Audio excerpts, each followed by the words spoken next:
SK텔레콤과 CJ헬로비전의 인수합병을 불허했습니다. 두 회사의 합병으로 방송과 통신을 아우르는 거대 공룡이 탄생할 시 방송통신 시장의 경쟁을 제한할 수 있다는 이유에서입니다.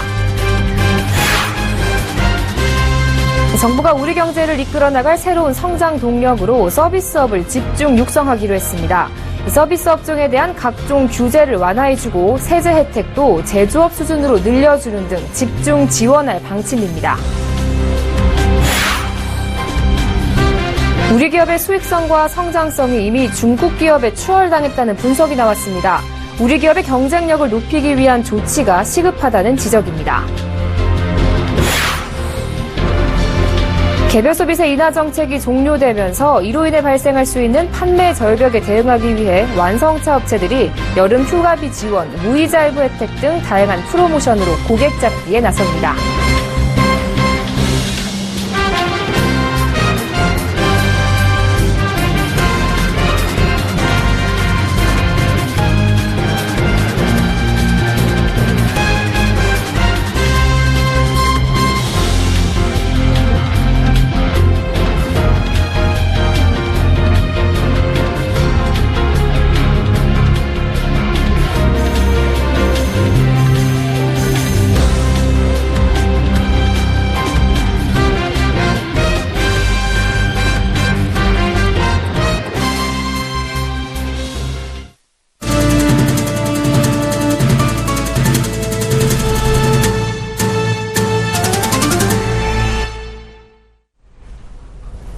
여러분 안녕하십니까? 7월 5일 생경제연장 오늘의 주요 뉴스입니다. 공정거래위원회가 SK텔레콤과 CJ헬로비전의 인수합병을 불허했습니다. 방송과 통신을 아우르는 거대 공룡이 탄생하는 것이 방송통신 시장의 경쟁을 제한한다는 이유에서입니다. 이보경 기자입니다. 공정거래위원회는 검사를 시작한 지 7개월 만인 어제 SK텔레콤과 CJ헬로비전 M&A 심사보고서를 SK텔레콤과 CJ헬로비전에 보냈습니다. 결과는 불허. 공정위는 두 회사의 합병이 방송통신 시장의 경쟁을 제한한다는 이유에서 주식 취득과 합병 금지 명령을 내렸습니다. SK텔레콤과 CJ헬로비전 합병법인의 방송이 23개 권역 중 21곳에서 1위가 돼 시장 지배적 지위가 형성 강화된다고 공정위는 내다봤습니다. 합병 시 두 회사가 이동통신과 유료 방송 시장 판도에 막대한 영향을 미칠 수 있다고 판단한 것입니다. SK텔레콤과 CJ헬로비전은 공정위 결정이 시장 경쟁에 역행하는 처사라며 강력히 반발하고 있습니다. 양사는 일단 공정위 전원회의까지 소명자료를 준비해 SK텔레콤과 CJ헬로비전의 M&A를 성사시키도록 노력하겠다는 입장입니다. 전원회의, 미래보험 방송 이런 절차들이 남아있어요. 그 절차를 통해서 저희가 할 수 있는 소명할 수 있는 부분들은 소명을 하고 해야 되는 거죠. 공정위는 앞으로 2주 동안 SK텔레콤과 CJ헬로비전 측의 의견을 들은 뒤 전원회의에서 최종안을 결정합니다. 그 후 공은 미래창조과학부와 방송통신위원회로 넘어가게 됩니다. 서울경제TV 이보경입니다. 정부가 대한민국을 이끌 새로운 성장 동력으로 서비스업을 정하고 집중 육성하기로 했습니다. 이 서비스업 쪽에 대한 각종 규제를 완화해주고 세제 혜택 등의 지원도 아끼지 않을 계획인데요. 정부는 이를 통해 2020년까지 연간 경제 성장률을 0.1%포인트에서 0.2%포인트 높이고 양질의 일자리도 25만 개를 추가로 창출한다는 계획입니다. 앵커 리포트입니다. 섬이나 벽지 등 의료 사각지대를 중심으로 의사가 환자를 원격 진료하고 편의점에서 파는 상비 의약품 품목을 늘리는 방안이 추진됩니다. 정부는 오늘 유일호 경제부총리 겸 기획재정부 장관 주재로 경제관계 장관회의를 열고 이 같은 내용을 담은 서비스 경제 발전 전략을 확정 발표했습니다. 그동안 우리 경제를 이끌었던 제조업 경쟁력이 약화되고 수출 부진도 지속되자 정부가 의료와 관광, 콘텐츠, 교육 등 7대 유망 서비스업을 정하고 이를 집중 육성해 우리 경제의 새로운 엔진으로 키우겠다는 것입니다. 이에 따라 정부는 의료법을 개정해 의료 사각지대를 중심으로 원격 의료 시범 사업을 확대키로 했습니다. 지난해 5천여 명에서 올해 10,000여 명까지 대상을 확대할 예정입니다. 24시간 편의점에서 판매할 수 있는 의약품도 현재 13개에서 내년 상반기에는 최대 20개까지 늘리기로 했습니다. 현재는 안경이나 렌즈를 온라인으로 주문한 뒤 택배로 받는 것이 불법이지만 앞으로는 검안을 거친 경우에는 택배 배송도 허용하기로 했습니다. 그동안 게임 산업 발전을 가로막았던 대표적인 규제로 꼽힌 셧다운제 개선도 추진합니다. 서비스 산업 전반에 대한 지원책도 대폭 보강됩니다. 서비스업 세제 혜택을 제조업 수준으로 늘리고 비과세와 감면 혜택을 유해업종을 제외한 모든 서비스업에 주기로 했습니다. 산업은행과 신용보증기금 등의 서비스 분야 정책금융은 지난해 39조 원에서 2020년까지 54조 원으로 늘리고 서비스 분야 R&D에는 향후 5년간 4조 7천억 원을 투자할 계획입니다. 서울경제TV 정한입니다. 여러 지방자치단체를 테마별로 묶어 관광지로 개발하는 사업이 추진됩니다.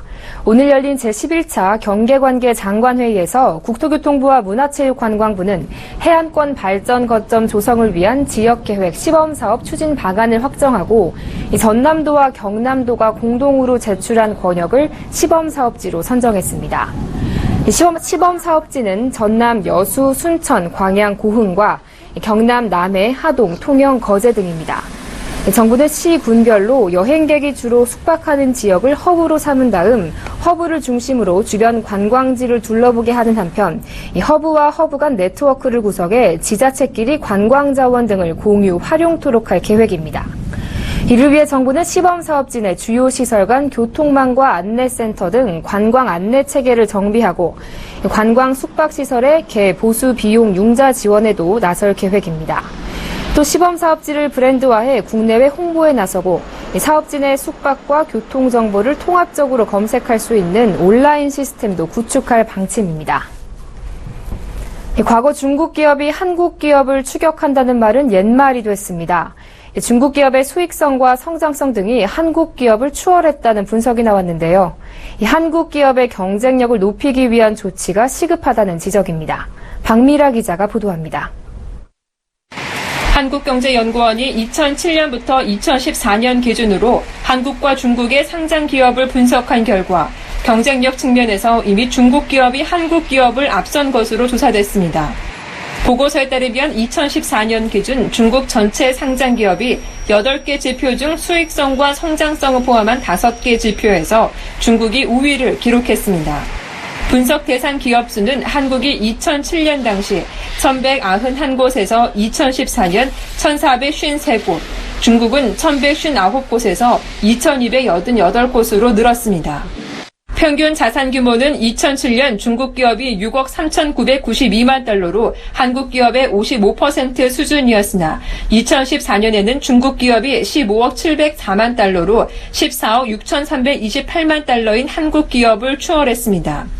성장성을 나타내는 상장사 매출 증가율은 2014년 현재 중국은 7.66%로 한국의 2배를 기록했습니다. 특히 평균 해외 인수합병 금액은 중국 기업이 2014년 700만 달러로 한국 228만 달러보다 3배가량 높았습니다. 매출액 상위 30대 기업만 봐선 한국 기업이 중국 기업을 앞서고 있지만 격차는 갈수록 줄고 있습니다. 이처럼 중국 기업이 급속도로 성장하는 배경으로는 중국 정부의 재정 지원이 꼽힙니다. 또한 중국 정부의 IPO 장려 정책 등이 기업의 활력을 불어넣어준 것으로 풀이됐습니다. 지금까지 한국 기업에 비해서 중국 기업들이 뒤처져 있을 거라고 생각을 했는데 상위 30대 기업인 경우에도 이제 한국 기업이 중국 기업에 비해서 다소 앞서가고는 있지만 그 격차가 훨씬 줄어들고 있는 것으로 보이고요. 전문가들은 중국 기업의 추월에 대해 우리 정부와 기업의 대응책 마련이 시급하다며 기술개발 투자에 유리한 환경이 갖춰져야 한다고 지적했습니다. 서울경제TV 박미라입니다. 지난해 5월 우리은행의 위비뱅크를 시작으로 시중은행들이 독자적인 모바일 전문은행 브랜드를 선보인 지 1년 정도의 시간이 흘렀습니다. 출범 초기만 해도 기존 인터넷 스마트폰 뱅킹과 무슨 차이가 있을지 성공 여부에 대해 반신반의하는 시각이 많았는데요. 중금리 대출과 간편 해외 송금 등이 인기를 끌면서 은행들의 핵심 비대면 창구로 자리매김하는 모습입니다. 특히 1년 새 대부분의 시중은행들이 별도의 모바일 은행 브랜드를 갖추면서 경쟁도 치열해지고 있습니다. 보도에 정훈규 기자입니다. 우리은행의 위비와 신한은행, 써니가 벌이던 모바일 은행 경쟁에 국민은행과 농협은행이 뛰어들며 경쟁이 치열해지고 있습니다. 지난해 5월 위비뱅크로 모바일 브랜드 첫 포문을 연 우리은행은 메신저 서비스인 위비톡으로 145만 명의 가입자를 보유했습니다. 또 위비뱅크를 통해 시중은행 최초로 출시한 중금리 대출 상품은 1년 만에 1,200억 원의 판매 실적을 기록했습니다. 기존 은행 창구보다 대출과 예적금 금리 조건이 좋은 데다 게임과 메신저 등 다양한 콘텐츠까지 갖춰 이용 고객이 빠르게 늘어난 겁니다. 우리은행은 출범 2년차를 맞아 이번 주 위비 브랜드 별도 전담 조직인 플랫폼 사업부를 신설했습니다. 출범 6개월이 지난 신한은행의 써니뱅크 가입자 수도 약 70만 명에 달합니다. 올 상반기 신한은행 환전 건수 중 25% 정도는 써니뱅크였고 지난 2월 선보인 써니마이카 대출은 4개월 만에 1,000억 원을 돌파했습니다. 예상을 뛰어넘은 흥행에 다른 은행들도 모바일 별도 브랜드를 속속 출시하며 경쟁에 뛰어들고 있습니다. 국민은행은 최근 카드 없이 자동화 기기 이용이 가능하고 경조사 일정 관리 등 생활 밀착형 서비스로 무장한 리브를 선보였습니다.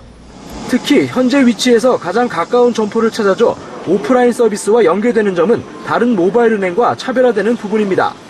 농협은행도 다음 달 모바일 서비스 NH 오런뱅크를 선보일 계획입니다. 지난해까지만 해도 은행권 내부에서마저 모바일 전용 브랜드의 성공 여부를 반신반의하는 분위기였지만 1년 새 은행권 비대면 채널 대세로 자리 잡는 모습입니다. 서울경제TV 정훈규입니다. 개별 소비세 인하 정책이 7월로 종료되면서 올 하반기 자동차 시장에 판매 절벽 우려가 나오고 있습니다. 이에 따라 완성차 업체들은 판매 절벽을 막기 위해 여름 휴가비 지원, 초저금리 할부 등 강력한 프로모션 카드를 꺼내들었습니다. 김혜영 기자가 취재했습니다. 현대차가 다양한 무이자 할부 혜택을 내걸고 고객 잡기에 나섰습니다. 대상 차종은 소나타, 소나타 하이브리드, 그랜저, 그랜저 하이브리드, 제네시스 등 5개 모델입니다. 구매 가격의 30%를 먼저 지불하면 60개월, 25%를 지불하면 48개월, 20%를 지불하면 36개월의 무이자 할부가 적용됩니다. 제네시스의 경우 무이자 할부 대신 200만 원의 할인을 선택할 수도 있습니다. 기아차는 여름 휴가비와 초저금리 할부 혜택 중 선택이 가능합니다. K3와 K5 스포티지 구매 시 휴가비 50만 원 또는 1.5%의 초저금리 할부 혜택을 주고 있습니다. 모닝 구매자는 100만 원의 할인 또는 삼성 UHD 스마트 TV의 선택이 주어집니다. 또 K5 하이브리드와 K7 하이브리드 구매 시 각각 130만 원, 230만 원의 할인도 제공하고 있습니다. 한국GM은 할부 혜택과 할인을 동시에 제공해 판매 공백 최소화에 나섰습니다. 스파크는 90만 원, 크루즈 가솔린 모델은 190만 원 등의 현금 할인을 받을 수 있습니다. 동시에 50개월 4.9% 장기 할부가 가능합니다. 르노 삼성자동차는 QM3를 최대 100만 원 할인된 가격에 선보입니다. 현금으로 구입하면 50만 원의 추가 할인 혜택도 받을 수 있습니다. 수입차 업체 역시나 경쟁에 가세했습니다. BMW는 통관 등록 시점과 상관없이 7월에도 전 차종에 대해 개소세를 인하해주던 6월과 동일한 가격에 판매한다는 방침입니다. 서울경제TV 김혜영입니다.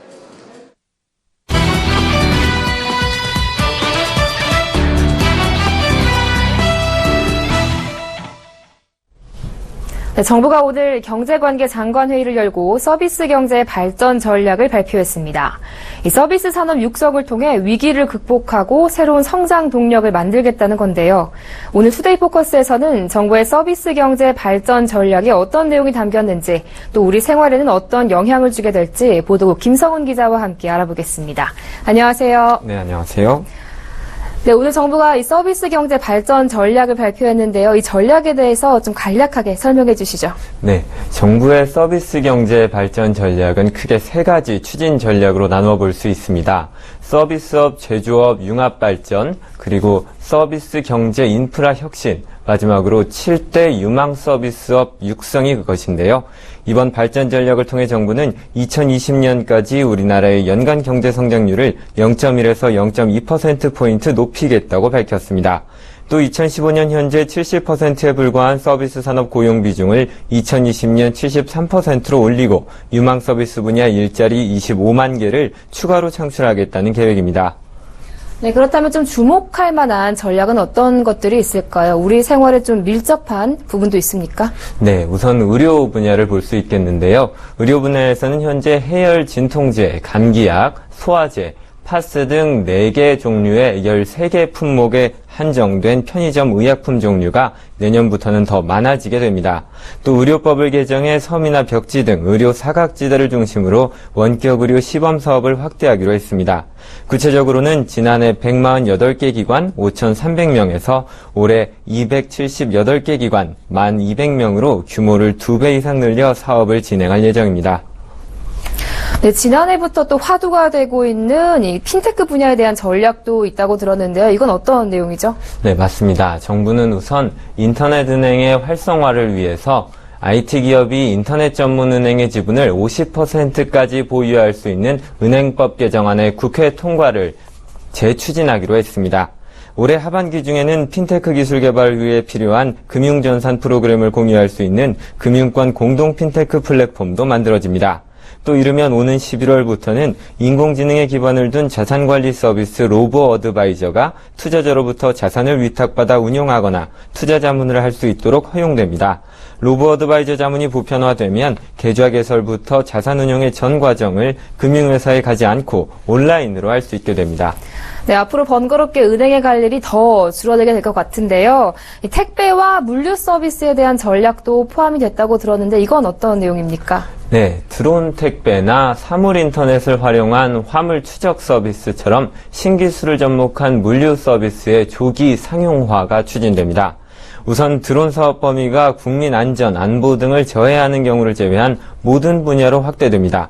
현재 진행 중인 드론 택배 시범 사업의 성과를 반영해 내년 상반기 중 도서 지역 등의 상용화를 추진할 계획입니다. IoT를 활용한 화물의 실시간 이동 경로 추적 서비스, 해양 물류 효율성을 높이는 전자 항법 체계와 같은 새로운 기술과 서비스를 제공하는 물류 스타트업 육성을 위해서는 1,500억 원 규모의 창조경제 펀드를 활용해서 투자, 컨설팅 지원에 나섭니다. 네, 정부가 이렇게 야심차게 대책을 발표했지만 일각에서는 이게 현안을 회피한 전략이다라는 지적도 있더라고요. 어떻습니까? 네, 그렇습니다. 이번에 발표한 서비스 경제 발전 전략 중 일부는 기존의 정책들을 보완하거나 구체화시키는 데 그침으로써 근본적인 해결책이 되기에는 부족하다는 목소리도 나오고 있습니다. 5톤 이하 소형 영업용 화물차 규제가 대표적인데요. 최근 모바일 쇼핑 시장이 급성장하면서 소셜 커머스 업체를 중심으로 배송 목적의 소형 화물차 수요가 크게 늘었지만 소형 영업용 화물차는 허가제로 운영되는 탓에 추가 차량 확보가 어려운 상황입니다. 당초 소형 영업용 화물차 관리를 허가제에서 등록제로 전환하는 내용의 안이 서비스 경제 발전 전략에 담길 것으로 알려졌지만 이해관계자 간 이견으로 결국 최종안에는 포함되지 못했습니다. 약국이외 편의점 등에서 팔 수 있는 상비약 품목을 내년 상반기 중 확대하겠다는 정책도 내놨지만 어떤 품목을 얼마나 확대할 것인지 구체적인 내용은 담지 못했습니다. 전문가들은 과거에 나왔던 정책과 비슷한 수준의 발표인 것 같다며 정책 효과를 극대화하려면 백화점식으로 나열하기보다는 핵심 정책을 몇 개 선정한 뒤 집중적으로 관리하는 것이 중요하다고 조언합니다. 네, 정부가 오늘 서비스 경제 발전 전략을 발표했는데요. 그 내용과 또 향후 우리 서비스 산업에 미칠 영향에 대해서 보도국 김성훈 기자와 함께 알아봤습니다.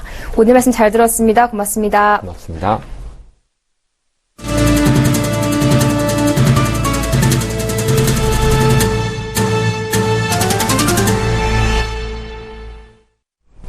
KT가 오늘 해상에서의 재난을 대비하기 위한 해상안전 ICT 솔루션을 선보였습니다.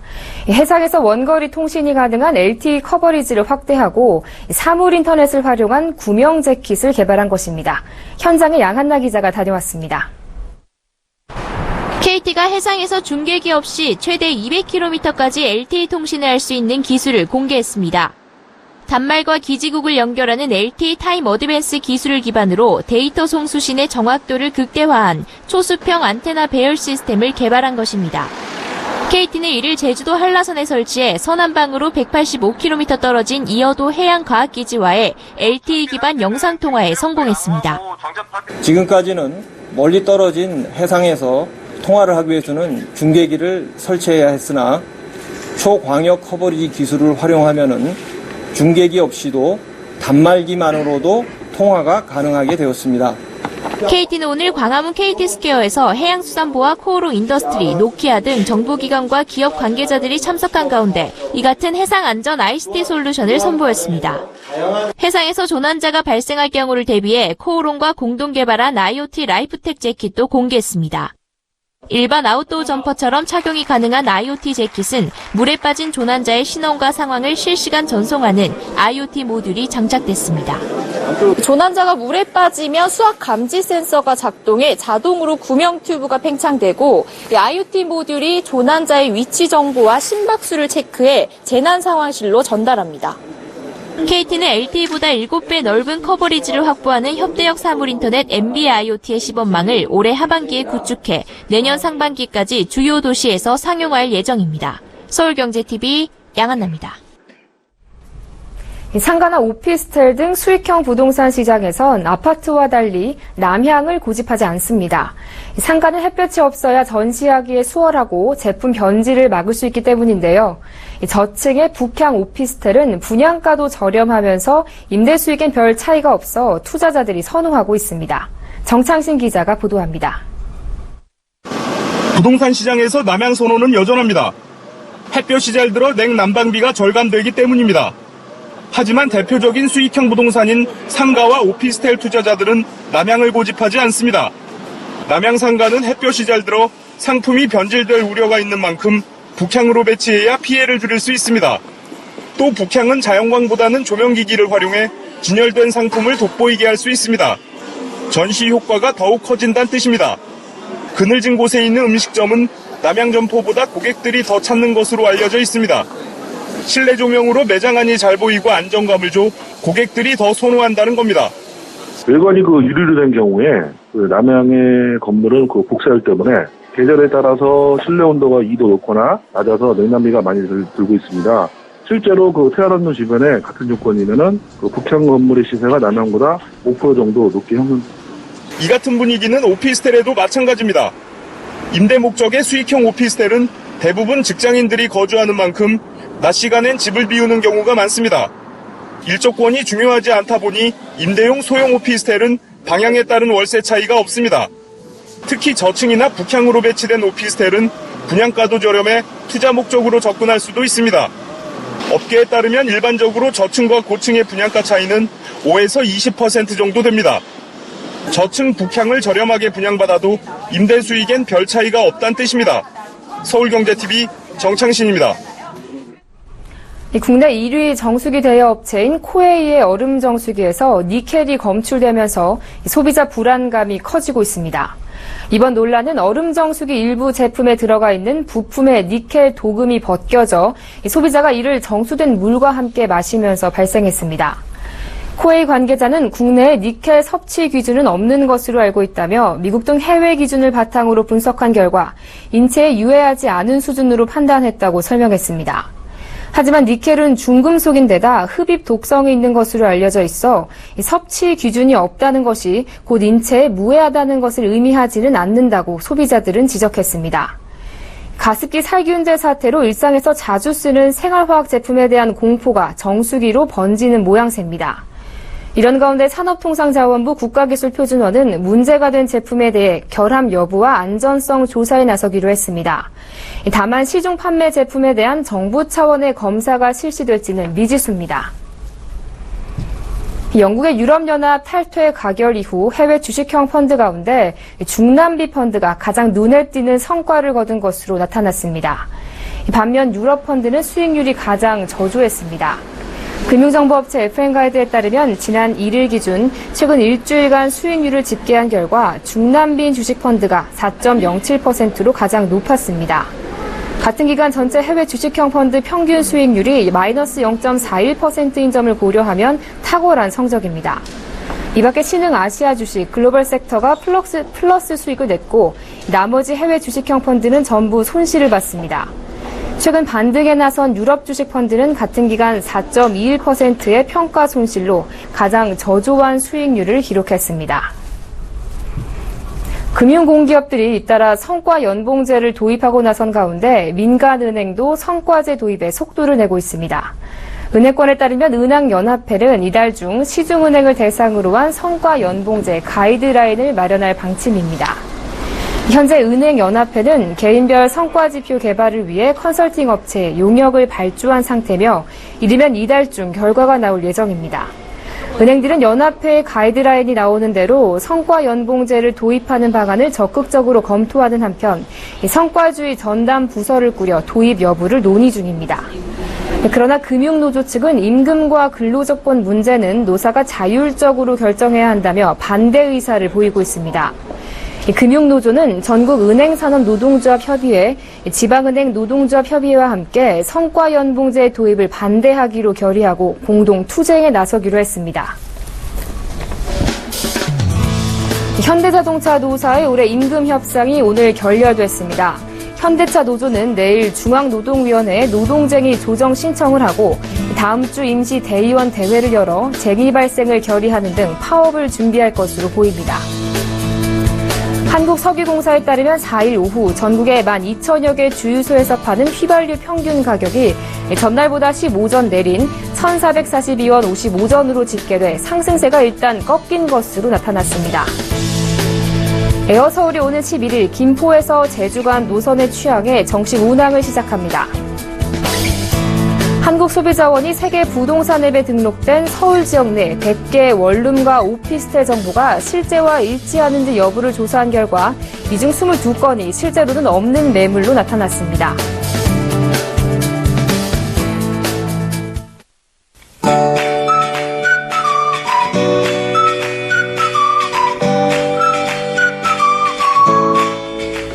안녕하세요. K웨더 라이프스타일 예보 차수입니다.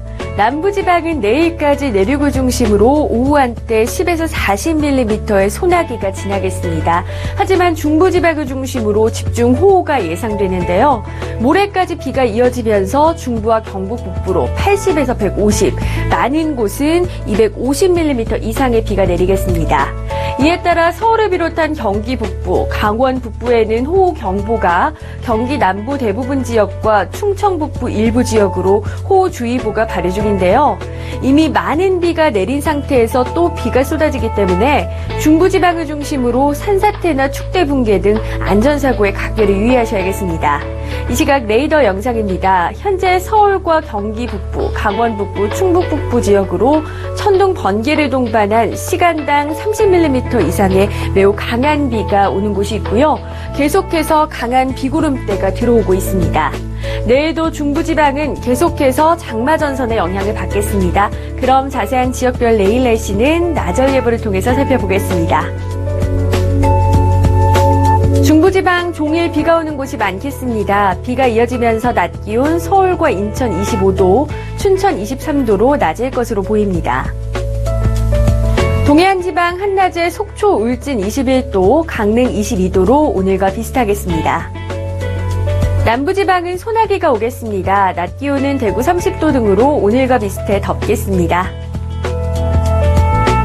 전해상으로 비가 오는 가운데 물결도 높게 일겠습니다. 중부지방의 장맛비는 소서절기인 목요일까지 이어지겠고 많은 비가 내리겠습니다. 날씨였습니다.